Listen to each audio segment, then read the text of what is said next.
So today is Friday. Oh, you can't see me at all. The sun is like behind me. So I have no smokes left. So I'm walking to my friend's house because I saw her had a carton. So she doesn't know that I'm coming to visit. I was texting her this morning, but I have nothing to do. Last night I set all of the listen to that wind. All of the Google, there was 5 left, or 6 left. I set them all to download, and I went to bed at 4 o'clock this morning. So I got up at like 11:30-ish. I'm so tired. Anyway, the guys are having a yard sale, not today, but tomorrow, and I didn't even know what I was going to do. I don't ever know what I'm going to do. I'm having grinder withdrawals. So there's those things again. So I'm having grinder withdrawals. And it's so stupid, too, because it's not even grinder. I don't even know what goes through my head. As I'm downloading all the stuff that I'm getting, and all these pictures are popping up, and I'm seeing pictures that I haven't really seen in quite some time. They hurt my feelings when I imagine, him. That's how broken I am. November 17th is going to be 2 years since he did this to me, and I've been high the whole time until, this Sunday will be 70 days for me clean, and that's the most ever since July of 2015. Yeah, apparently it was July. I didn't remember. Apparently he does.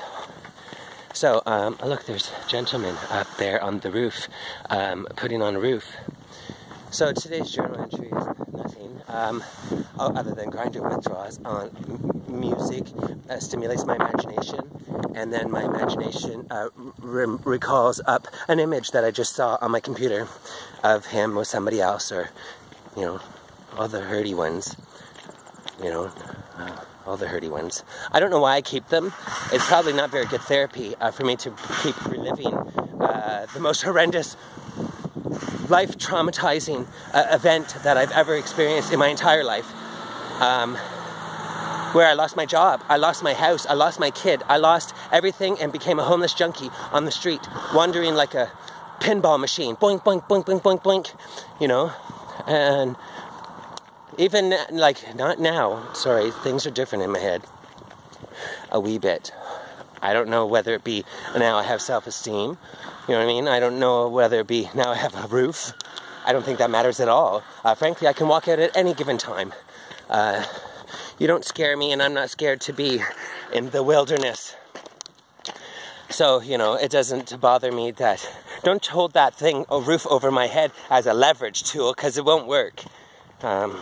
So I'm just walking along, stoned, talking, because that's what I do best, right? I'd rather just talk, I think, than sit there with my own thoughts in my own head. I don't know what it means, why that happens. You know what I mean? As I'm walking along quietly, things are running through my head, of course, but all of a sudden I need to speak them. I feel like I need to speak them. So I just keep, So, and I even think about, what am I going to record today? Just turn the damn thing on and start talking. That's what I do best. So, my internet works okay. Those guys got off of it. They're onto their own now. It rolled over. I can't believe how fast that was, believe it or not. So I'm walking the 3 kilometers. She doesn't know that I'm coming for smokes. I got up noon, whatever. I walked right out with my coffee. The empty cup is in my bag, and I haven't even brushed my teeth yet because I'm out of smokes. And, whatever. So that's what I'm going to do. And I feel guilty. I feel stupid for feeling feelings for him. Why in the world do I have any kind of feelings for him? He played me like a fiddle. And he played me like a puppet.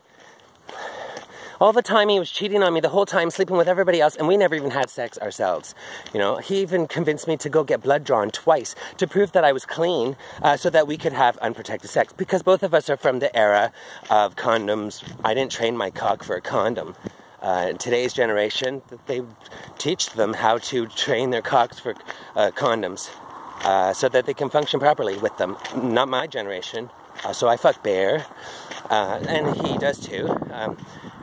So he convinced me to get blood pulled twice, both times, and both times I was clean, and he still wouldn't have sex with me. I think the biggest thing was rejection.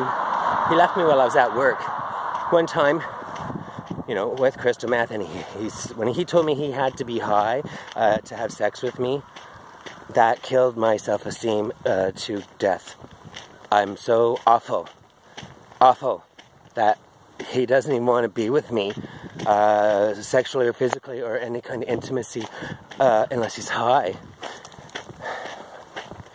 It was devastating to me, you know, him saying that he doesn't do anything for my worthless self-esteem, that I had other plans, and that if I was there to get him high, but no, I'm not, so I'm worthless. And I said, I always have dope. I said, I can get you high. And he says, I go, I can get you high, my word. He's like, your word is worthless. No, sorry, you are worthless. And anyway, I don't know why I relived the past. I'm crazy. He broke me. You know, and I always make jokes about that too. I always break my toys. I was never his toy. I don't even know. I mean, he was a total starfish. Like, you know, I sucked his dick for the 3 years we were together. You know, he's like, I sucked your dick. He put it in his mouth once. It didn't even grow. Do you know what I mean? Like, you didn't suck my dick. One time when he finally let me in him, he wouldn't let me move. I was a bottom for a decade with Steve. I'm like, I know what you're going through, Mike. He's like, he says, that I go, I have to move, Mike, for it to be called fucking. And one time, and it, you know how, I don't know if you've ever been at Tots. I love it. I love it. I just need to be in there. So later on, I said, if I could just be in there and go to bed, and you know what I mean, like fall asleep with a rod in him, and that was hot. And I did. I woke up to him punching me in the chest, saying I was thrusting or I was doing something. I'm like, you're kidding. You know, I had no idea. Once I fell asleep, I was out. I didn't know nothing. And he was punching me because I moved in him, I guess. I don't know. Anyway, I miss him dearly. And he's evil. He's a poison apple. He's the biggest addiction that I can't seem to get past in my life. And I've been addicted to a lot of fucking shit, let me tell you. He's one that it doesn't matter where I am. Look what I did.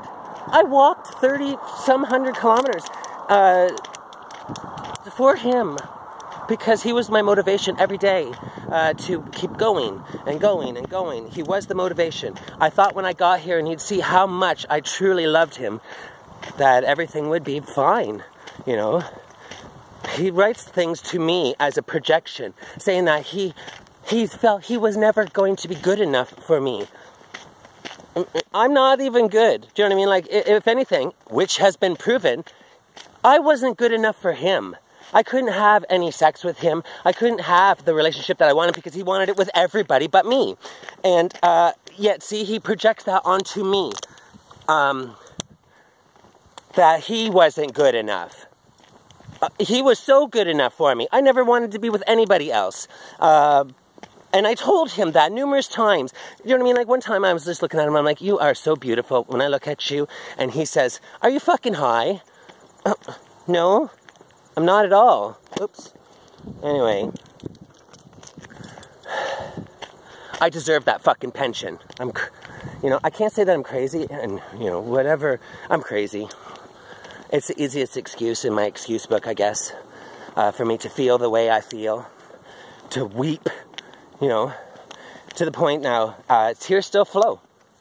I get so emotional that either I blow my top talking, like I do often talking to my phone, or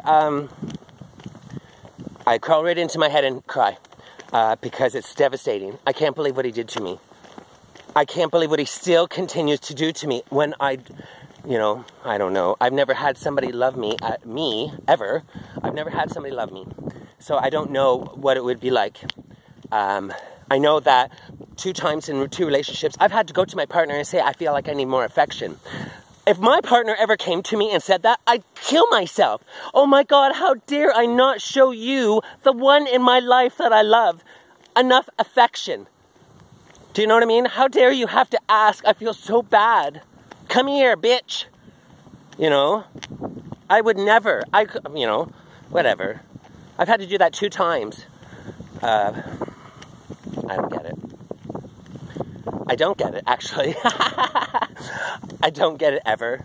Even when it's thrown on the table at me, I turn around and walk away. It's a song and a dance to have sex with somebody else, and I don't like song and dances. I do, real ones, but I'm not jumping through hoops to have sex with another person.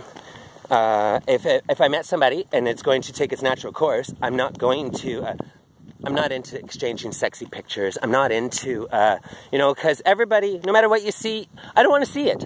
I want the mystery. I need to unwrap the package to see what's below the wrapper. Do you know what I mean? I'm not, that wind. I don't even, as soon as they send me a cock pics, I said hello. You send me a cock pic? I said hello, dude. Do you know what I mean? Like, that's all I did. Look, I got a bite. Throw my cock.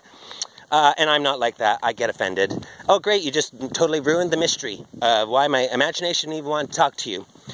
So, I score another one, I guess, because there's no goal here. So I don't share pictures. Well, now I don't even have profiles. I don't need profiles. I can't do it. I mean, I can. Obviously, I've been. It's a different life when you're not connected to the horror, or when you're not connected to the Horrorville. I still don't know where the microphone is on this camera. It's a long walk. I don't care. I have no worry of concept of time. I still have the bracelet that I found walking from Vancouver. 2 gold, not even gold, one's gold, one's silver, rings that aren't even... They didn't put them together. They were molded in that way. They're complete circle, like they're complete rings. And they say love. And it was devastating as to why I found that. And why I was walking across Canada. Anyway, it's very sentimental to me because I've cried over that thing. Because 2 of them, gold and silver, both say love, and they're attached forever. They don't ever come apart. And I love that. And it's a sign that makes me religious, I guess. I have faith. Things happen. And sometimes I can't explain the things that happen. So I guess my imagination grasps that's the best thing as some kind of knowledge. How did this happen? Well, maybe scientifically if this had happened, this happened. And then all of a sudden, Star Trek happens. But I forgot where I was going. Oh, I know where I'm going. I'm going to get smokes. She doesn't know. I'm going to see if she's going to be friendly. So if she's not friendly, I'll be walking home, probably recording later on. But it's time for me now to say bye-bye.